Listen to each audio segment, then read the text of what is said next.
우리의 안전은 우리 손으로. 민방위가 지켜갑니다.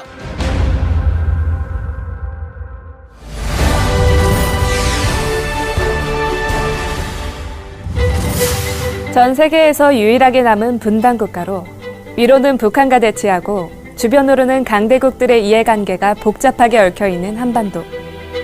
여기에 지구온난화에 따른 각종 자연재난과 예고 없이 찾아오는 사고들.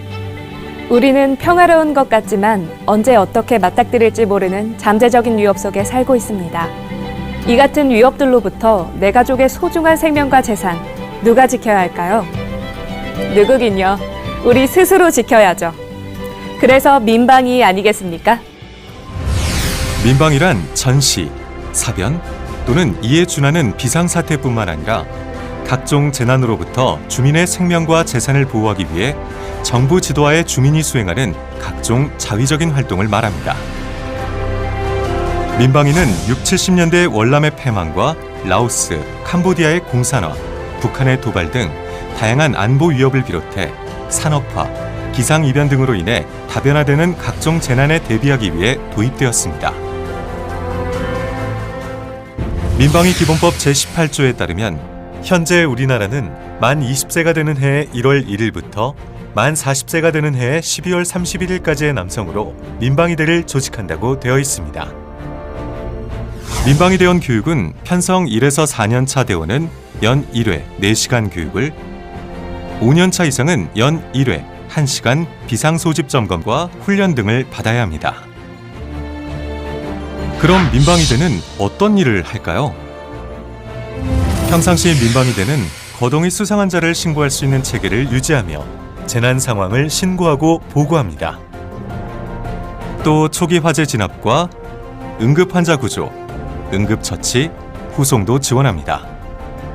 민방위 훈련 참석을 지원하고요. 평소 민방위 물자와 장비의 사용법을 비롯해 재난 상황별로 대처 요령을 숙지하고 있어야 합니다. 이 밖에도 민방위 사태의 예방과 대비를 위한 다양한 활동을 수행합니다. 만약 민방위 사태가 발생했거나 발생할 우려가 있는 경우엔 경보 전파와 주민 대피, 소산, 질서 유지를 지원합니다. 또 교통 통제, 등화 관제, 소화 활동을 지원하며 취약 지역도 순찰합니다. 인명 구조와 의료 활동도 돕고 민방위 시설과 장비 관리, 시설물 복구, 물자 운반 등의 노력도 지원합니다. 그렇다고 전시에 직접 총을 들고 싸우는 건 아니니까 너무 걱정 마시고요.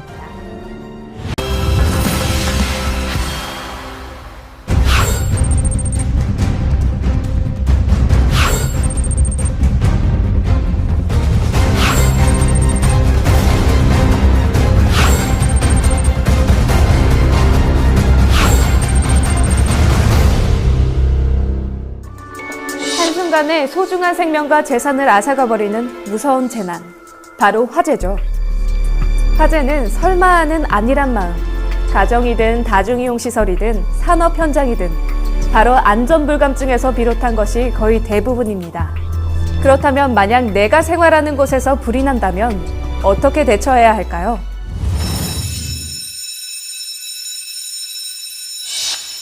만약 내가 자고 있을 때 화재 경보가 울리면 일단 불이야 라고 소리 지릅니다. 같이 살아야죠.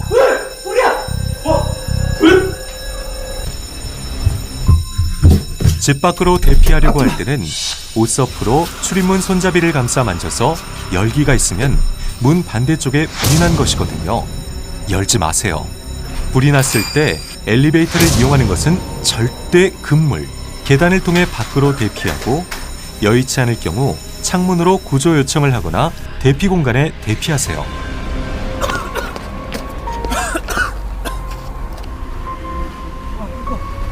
네, 거기 119죠. 여기 불났는데 빨리 좀 와주세요. 자, 안전하게 대피했죠? 119 신고는 이때 하는 겁니다. 신고하느라 대피 시간을 놓치면 안 된다는 거죠. 불이다! 어떡하지? 불이야! 불이야! 내가 맨 먼저 불을 발견했습니다. 어떡한다고 했나요? 맞습니다. 소리쳐야죠. 우선 불이야부터 외치고 비상벨을 눌러 주변에 알리세요. 작은 불이라면 그냥 소화기나 물 양동이 같은 걸 이용해 빨리 끄는 게 좋겠죠. 하지만 불길이 크면 살고 봐야죠. 일단 무조건 피해야 합니다. 젖은 수건이나 담요를 이용해 계단을 통해 밖으로 재빨리 대피하고, 대피가 어려울 경우 경량 칸막이를 통과해 옆집으로 피신하거나 완강기를 이용해 창문으로 탈출합니다. 만약 옷에 불이 붙었을 땐 절대 당황하지 마세요. 일단 얼굴에 화상을 입거나 유독가스와 연기를 마시지 않도록 두 손으로 얼굴을 감싸고 바닥에 엎드린 뒤 이리저리 뒹굴어서 불이 꺼지도록 합니다. 지난 2020년 설날 동해시 한 펜션용 주택에서 가스 폭발 사고가 발생해 일가족 4명이 숨지고 3명이 전신 화상을 입는 안타까운 일이 일어났습니다. 경찰은 LP가스가 누출되어 폭발한 뒤 휴대용 가스 버너가 차례로 폭발한 것으로 보고 있는데요. 언제 터질지 모르는 시한폭탄 같은 폭발 사고. 어떻게 대처해야 될까요? 이게 무슨 냄새요? 잠깐.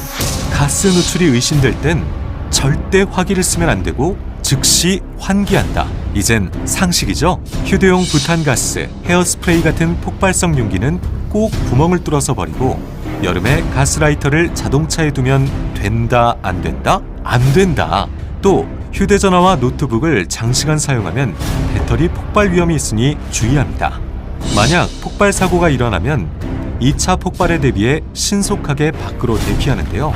이때 폭발음으로 청각에 손상을 입을 수 있으니 귀를 막고 질식에 대비해 바람을 안고 대피합니다.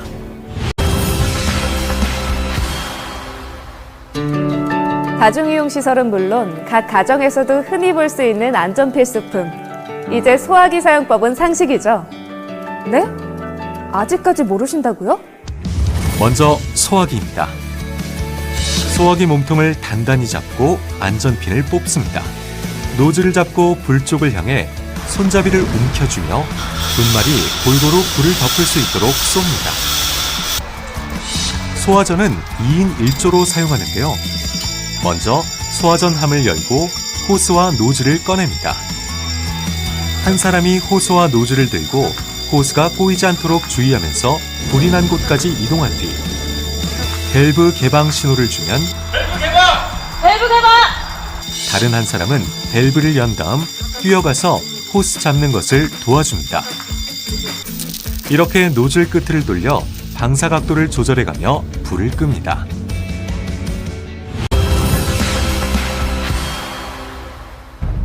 여행을 가서 작은 호텔에 묵고 있는데 갑자기 불이 났습니다. 근데 계단이 불로 막혀 있네요. 옥상 문도 닫혀 있고요. 엘리베이터? 타면 안 되죠. 불나면 굴뚝이 되니까요. 오래된 건물이라 비상대피 공간도 없습니다. 사면 초과의 순간, 이때 눈앞에 완강기가 보입니다. 어떡하시겠습니까? 이용법을 모르신다고요? 먼저 완강기 통 안의 구성품이 빠짐없이 있는지 확인합니다. 다음으로 지지대 고리에 완강기 고리를 걸어 잠근 뒤 지지대를 창밖으로 밀고 줄을 던집니다. 그런 다음 완강기 벨트를 가슴 높이까지 걸고 조인 뒤 벽을 짚으며 천천히 내려갑니다.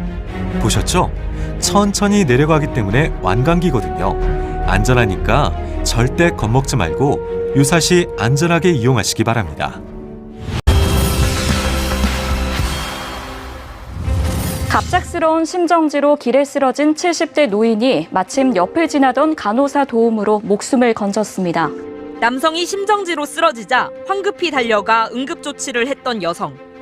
때마침 자동심장 충격기를 탑재한 펌뷸런스가 나타났고 이 여성과 소방대원의 도움으로 남성은 5분 만에 호흡을 되찾았습니다. 길가에 쓰러진 50대 남성을 심폐소생술로 구한 기특한 초등학생이 있습니다. 심폐소생술, 이제 더 이상 낯선 단어가 아니죠. 아마 상당수의 시민들은 심폐소생술에 대해 어느 정도 알고 방금 보신 영상처럼 익숙하신 분들도 있으리라 생각합니다. 심정지가 발생하고 4분에서 6분이 지나면 뇌손상이 일어나는데요. 그래서 최초 목격자의 심폐소생술 대응이 운명을 좌우한다고 하죠.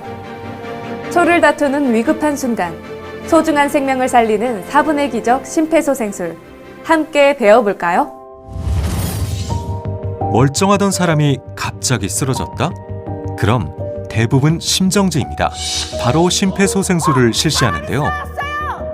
일단 현장의 안전을 확인한 뒤 환자에게 다가가 어깨를 두드려 깨우면서 괜찮으세요라고 소리쳐서 반응을 확인합니다.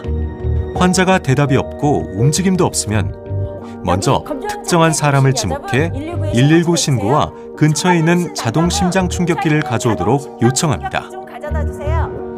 여기 석현 4번 출구인데요. 사람이 쓰러졌어요. 빨리 와주세요.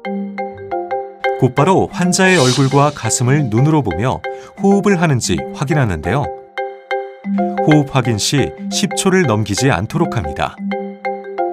의식이 없는 사람이 호흡도 없거나 비정상적이면 즉시 가슴 압박 소생술을 시작합니다.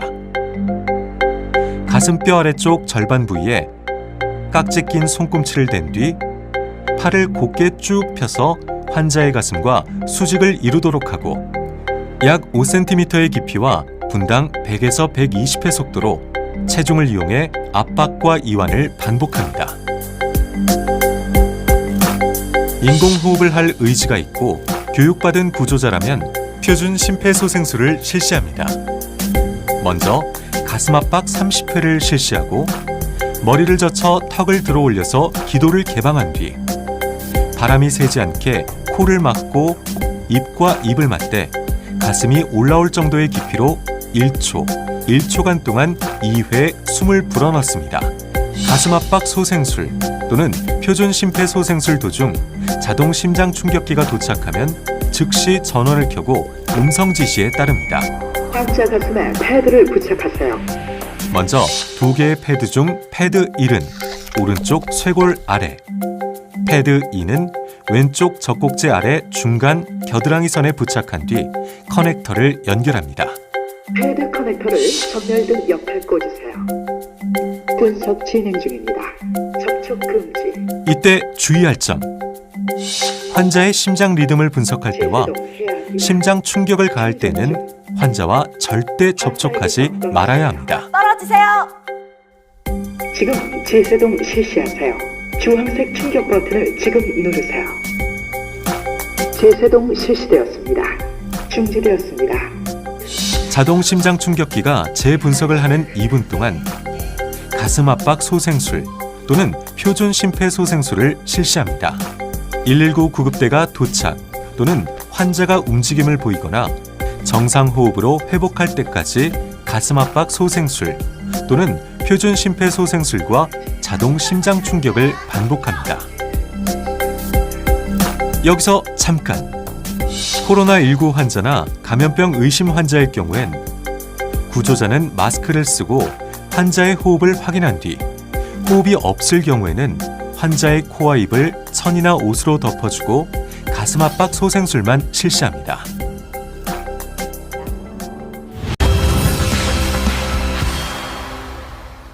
우리나라는 적의 포격이나 공습 등에 대비해 전국적으로 17,000여 개의 대피소를 지정해 운영하고 있습니다.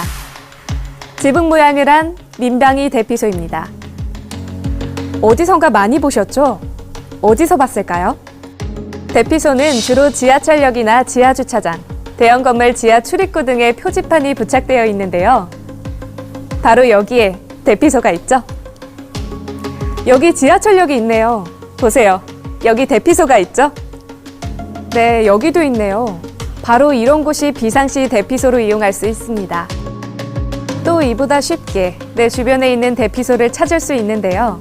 행정안전부 국민재난안전포털 홈페이지에서 확인할 수 있고 스마트폰에서 재난안전정보 앱인 안전디딤돌을 설치하시면 더 편리하게 이용할 수 있는데요. 앱 초기 화면을 보시면 대피소 조회가 있죠. 지역과 현재 위치를 조회하면 이렇게 내 주변의 대피소를 쉽게 찾을 수 있습니다.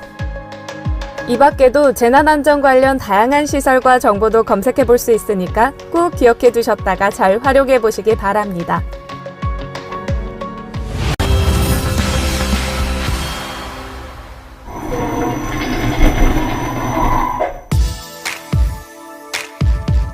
영화에서나 볼 법한 무서운 재난. 지진은 지구 내부의 지각 변동으로 생긴 파동이 지표면까지 전해져 집안을 진동시키는 것이라고 합니다. 쉽게 말해 땅속의 거대한 안반이 갑자기 갈라지면서 그 충격으로 땅이 흔들리는 건데요. 먼 나라 얘기로만 생각했던 지진이 우리나라에서도 자주 발생하고 있죠. 한반도가 더 이상 지진 안전지대가 아니고 지진은 사전 예보마저 불가능한 재난이기 때문에 평소에 대처 요령을 숙지하고 바르게 대응하는 것이 아주 중요합니다. 저런 일이 있었어? 폰인가?